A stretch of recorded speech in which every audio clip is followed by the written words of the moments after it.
Well, in honor of National Hispanic Heritage Month, we thought that it would be the perfect time to learn how to prepare traditional and simple Mexican food. That right, is perfect. Like food. It is the perfect time. Well, here to show us how that is done, it's Chef Marco Bustamante, the executive chef at Capella Pedregal, a lovely resort in Cabo San Lucas, Mexico. Yeah. And I love Cabo. I love going down there for some great Mexican cuisine. So what are you going to show us today? We're going to make two super simple, easy to make at home. It's all about ingredients. It's all about starting with great, organic, fresh, local ingredients. With that, you can't go wrong. Okay, let's get started. What do we do first here? So first, we're going to make guacamole. We're going to I love guacamole. It starts with avocado. Super simple, right? So if you feel this avocado is almost ripe. Oh yeah. Yeah. How do you pick an avocado? Because you just see piles of them at the grocery store. You have to feel it, right? It's a little squishier than I would have thought. It's a little squishier, but it's kind of hard, right? So you don't want it too ripe. But this one, if you feel it, it's completely different. Yeah. Soft texture. That's mushy. That's what we're looking for. Okay. So we're going to cut them.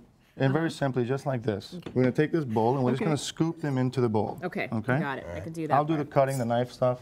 This one comes right on out. Look at that. Very easy. Okay. And that's about the ripeness. Yeah, the more appropriate the ripeness, the easier it is just to scoop it right out. Exactly. And that's going to make more it. in here? Yeah, we're going to do all of these. All please. these? Okay. Yeah. Nice. I'll take the dirty. Okay. Fine work. All right, there we go. And that's Want me to bring this over here to you? So there we have it, right? So I'm using my trusty lime squeezer.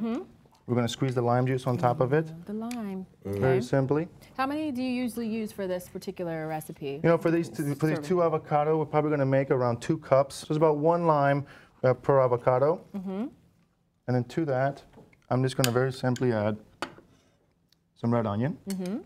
You can use white onion. You could use Maui onion. I was just going to ask if any kind of sweet onion would be better. Okay. Here in the States, you have Vidalia onions, those kind of onions that aren't terribly strong, would be fantastic. Okay.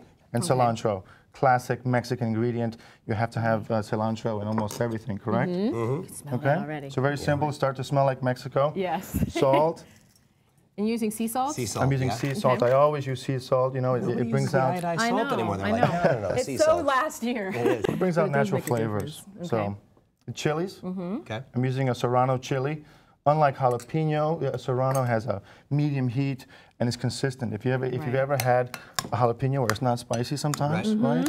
The Serrano is going to give you that medium heat. You don't have to add so much that you blow your head off or anything, right? At a certain point, too much spice, you stop being able to taste the dish. That's true. You just taste the that spice. Is very true. Okay. And then we have a super simple guacamole. Can I show them on camera how this looks? I mean, if you haven't seen it, guacamole already, but this is how good guacamole looks right there. Yeah. All right. Hang on. Notice how I did all the work today, Chef? And That's then right. he comes in with the chip at the end. Yeah, there you go. How's it taste? You like it? That's really good. It's good. I always feel like the key is the lime. You got to have the right amount of lime in there. And it's the freshness of it. You know what I mean? And It's not like I bought this in the store and it sat on the shelf for a month.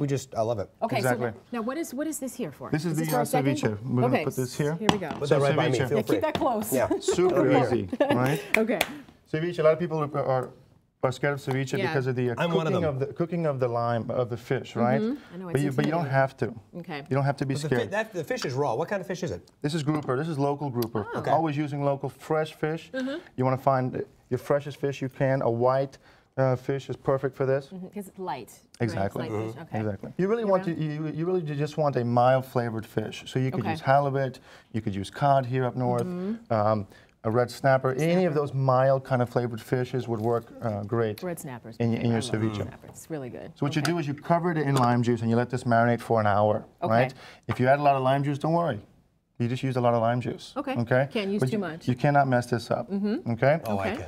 So we'll let this marinate. Don't underestimate me. And then we transfer bowls. Okay. Once this is marinated, we're going to add a little bit of red onion, some sliced red onion. I found these little cherry tomatoes in the market this morning here in New York, so we're going to add these. You could just do regular tomatoes like we did in the guacamole, or you could find whatever tomatoes you have. And is that part of your cooking philosophy is simply going and finding out what's local and what they have, not saying I've got to have this kind of tomato or I've got to have that kind of onion, but just going to the market and seeing what's local. Our menus change as our products change. So, you know, not being tied down to a product and really being ingredient driven is a focus to give that natural, you know, great tasting product in its peak season. See, we're learning something from the chef. I know. That's what we can do at home, and also learning how to improvise with what you've got. You don't have to stick with the same ingredients. Okay. So I'm adding roasted corn. This is just corn that I simply put on the grill, and I roasted it, and then I cut it off the cob. And I'm adding it to the ceviche to give that nice colorful. It's like it's also pretty. Sea salt again.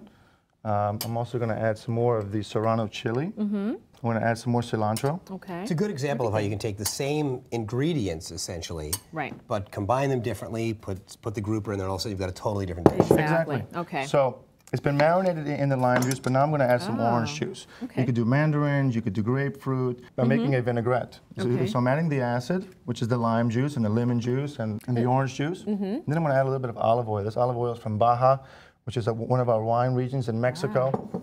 Nice fruity olive oil. Because if you think about it, I'm essentially just making a vinaigrette. Exactly. Right? And for the sake of time, because we got to go, but is this it? And that's it. That's it? So then Seriously? we plate it up in a nice glass bowl. In Mexico, we serve them with some tortilla chips. I was waiting on a grill or something to start up, and I like that so very, very much. Two super easy, fresh Mexican recipes for you. I see why you're the chef over there. And you take your time with it. I like that. We all got to go down to Cabo and take your class. Field trip. Field trip. We're all going to go. Thank you so much, well, Chef. thanks for having us. It was a pleasure meeting you both. Thank you. All right, stay with us. We'll be right back. There's still more of Better to come.